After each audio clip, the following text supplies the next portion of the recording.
Hi, my name's Mia Reeves and I'll be your host for this week's episode of Undercurrent. Our first story this week takes us to the Fremantle Strawberry Festival, where the local community was treated to fresh strawberries, dishes and cocktails. Nikita Burling was there to bring us the best of it.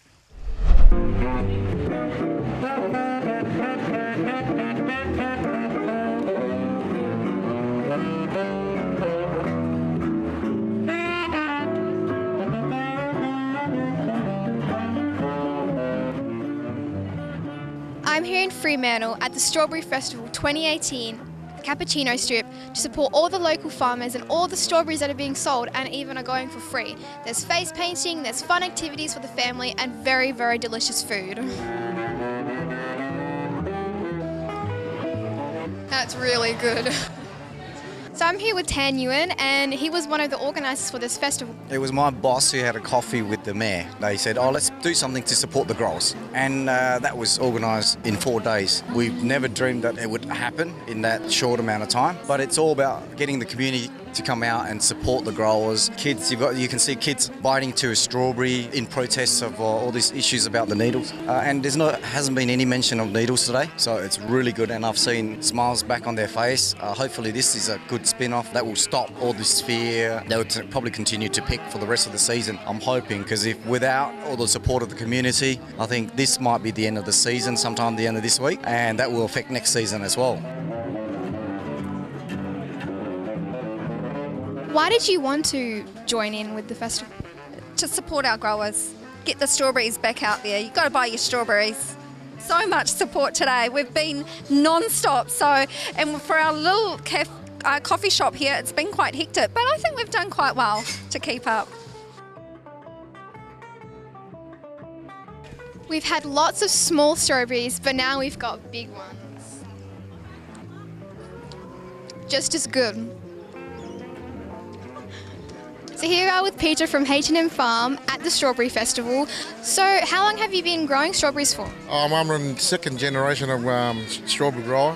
How many strawberries do you produce a year? A couple hundred tonne. When's the best time to get strawberries? Right now. Bought about 6 pallets of strawberry, 6 tonne. Get people to eat as much as can today. I just saying that please help support us grower and it's a tough time right now. So yeah, that's all I was saying. How much support have you gotten today? Quite a lot really. Yeah. I'm hoping more, but Is it good that we're having a strawberry festival? Yes, it is. Do you think there should be one every year?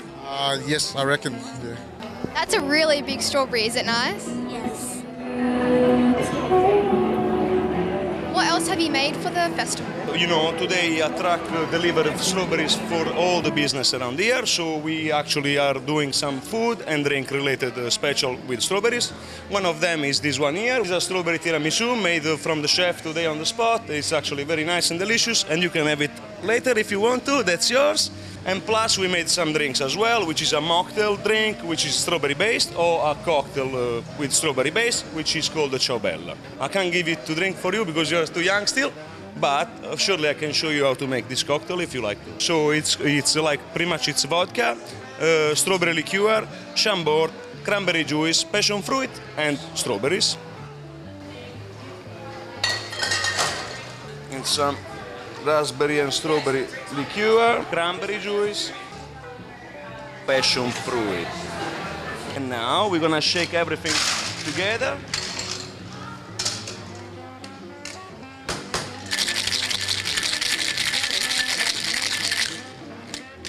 Now we're gonna put it straight into the glass. Okay. I'm gonna put a mint spring on the top. And there you have it. This is the Ciao Bella. It's devastated the industry. They were thinking of actually stop picking early this week. They were thinking, this is it. We might have to call it quits for this season. And there was quite a few considering not growing next season. It's a lot of hard work for the growers. At times, they're producing fruit that they're getting less money than what it costs for them to produce. And this is supposed to be the peak of the season where they start making profit. Only up to this point, this is where they've recouped majority of their costs. But having happened right at this point, this is very critical that they can continue picking. Otherwise, it will be another lost season. What are your plans for today? Just check out everything that's going on and buy some strawberries. I've had a wonderful day here at the Strawberry Festival on the Cappuccino Street, and I've got myself a lot of strawberries to last me a very long time. This is Nikita for Undercurrent. Outdoors October runs throughout the month and encourages all Western Australians to venture outside. Stephanie Acevedo attended the launch to find out what this program is all about and how you can get involved. Today we are here at the launch of Outdoors October, which invites people from WA to get outside and find their own adventure. Right now we're here to find out a little bit more about this amazing event. First of all, what is Outdoors WA? Yeah, so Outdoors WA is the peak community group for outdoor recreation, outdoor education, adventure tourism and adventure therapy in Western Australia. So we're a community group and our aim is to promote more people getting into the outdoors. How did Outdoors October program come about? Yeah, so Outdoors October, I guess, came about as a vision to create a month-long series of events encouraging people to get outdoors, just like we have sporting on the sporting calendar. So at the end of September, football and things finish, and we want a month of outdoors activity. And so that's how Outdoors October started. It's a community initiative. It's in its 6th year. It's supported by the Department of Sport and Recreation, and it's run by Outdoors WA. We've got a website, and on that website is over 200 events that are happening throughout October itself. And as part of that, we're encouraging people to go there. So that's just Google up Outdoors October and you'll be able to go to the website and see that activity. We know from running this several times before that roughly about 15,000 to 20,000 people will get outdoors during those events. And so we also know from that it increases people's physical activity, so they start to get their heart rate up, they start to get moving, and that's got benefits for their cardio, benefits for their mental health and well-being, and really helps to support the WA economy as well. We have a selection of outdoor educators and recreational people from WA, and also people that run events for Outdoors October. If you look on the Outdoors October calendar, you're able to see that there's bushwalks that are going on, there's nature walks, there's bird watching. What else is happening? There's coming up, there's a big camp out happening, so we're encouraging more people to get out and go camping. There's also, we've got a women's walk for women in the outdoors, encouraging them to get outdoors. And more events than I can mention. There's paddling, there's horse riding, you name it. It's a great program that's come together, and I think that it's really helpful. And as an ambassador, I'm going to do everything that I can to help people engage with the outdoors this October. So through my role at Wilderness Equipment, which I was sort of born into, it's a business that was started by my father in the 70s. I grew up in the outdoors, and I've been spending all of my spare time in the outdoors for my life. And through meeting the people at Outdoors WA, speaking to Tracy, and understanding what I can do to help, they thought that it'd be a great idea to get me involved, and I'm really happy to be involved. I think getting that connection back to the land, breaking away from modern technology, and just being out in nature, it's a part of the natural human condition. So we always feel better, the worries of modern life disappear, so fantastic mental health outcomes, and also I sleep better. This is the first time we are launching the launch of Outdoors Octobers, so we're really excited about having all these great people here that are supporting local businesses, but also businesses that are Australia-wide or even international, like ourselves. So it's been really exciting for us to meet with everybody, and this is the launch for obviously a whole month of trying to get more people to go outdoors and kids to go outdoors and really change their perspective on making it fun and making them keen to go out rather than being afraid and not knowing how to go camping, what gear to take and all of that. So it's great that a great cause to work together on to get more people to go outside.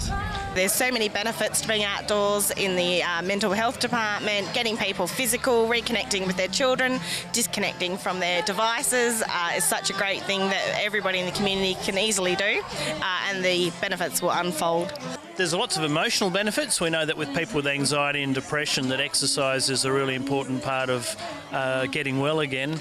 And then I just think there's the benefit of being, out there and appreciating the world that we live in, and I think that makes us better citizens of our society too. So I think it's, works at every level for me. This is a celebration for all things outdoors, and we just want to get everybody together to celebrate the next 30 days of awesome outdoor recreational fun. Everyone to get outdoors, so go on, get outside in Outdoors October. I'm Stephanie Acevita reporting for Undercurrent.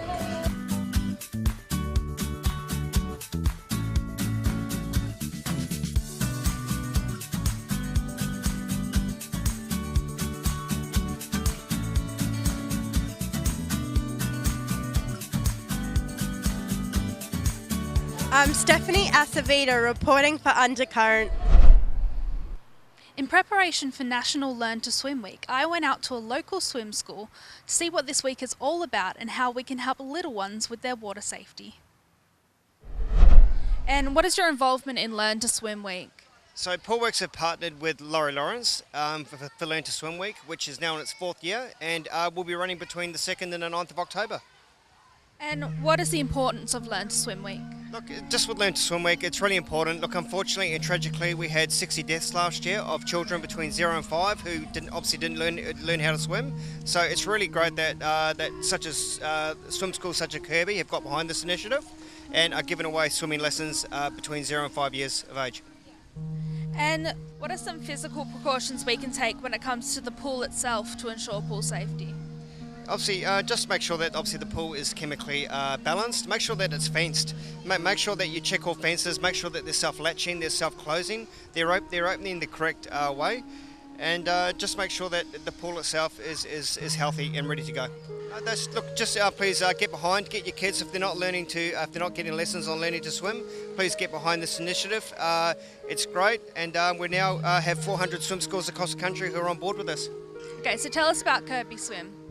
Look, Kirby Swim started in 2002. I finished my Olympic swimming campaign and wanted to sort of do something that I enjoyed, and swimming coaching, swimming teaching was it. So the last 16 years has been really just dedicated to teaching kids how to swim and running our swimming club.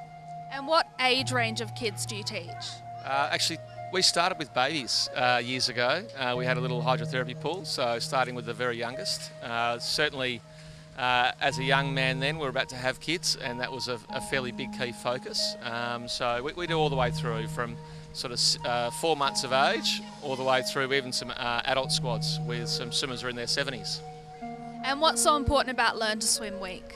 Learn to Swim Week was basically the brainchild of the great Laurie Lawrence, who's a former Australian rugby player, former Olympic coach, and now probably the biggest advocate Australia's had for the water safety. So obviously this time of year we're getting into summer, so he talks about do the 5, which is shut the gate, learn to swim, resuscitate, watch your mate. So really supervise the kids. So learning to swim is just one of those things, and there's a lot of families out there that may not have the, if they're in those country areas, don't have the pools, or if they don't have the finances, can't afford it. So it's just a way of engaging with the broader families out there that perhaps aren't engaged already, to show them how good swimming lessons can be for your kids.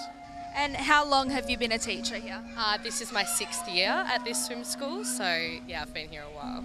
And what age range do you teach? I specialise in the youngest learn to swim, so I do 3 to 5 year olds, but I've been here so long I've taught most levels. So. And how difficult is it to get under 5s to swim?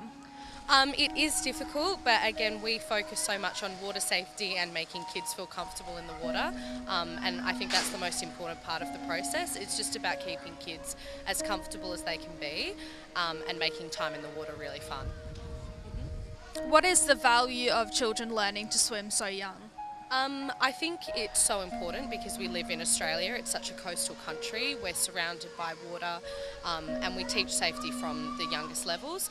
I think it's a really fun activity for them to do with their peers and their family, especially around summertime. There are so many fun things to do, and also it's such a great life skill. I mean, all throughout school, you have to do the 2 weeks of vac swim, so getting them in swimming as early as possible means that's going to be a fun and rewarding experience. Stay tuned for more Perth community topics after this short break.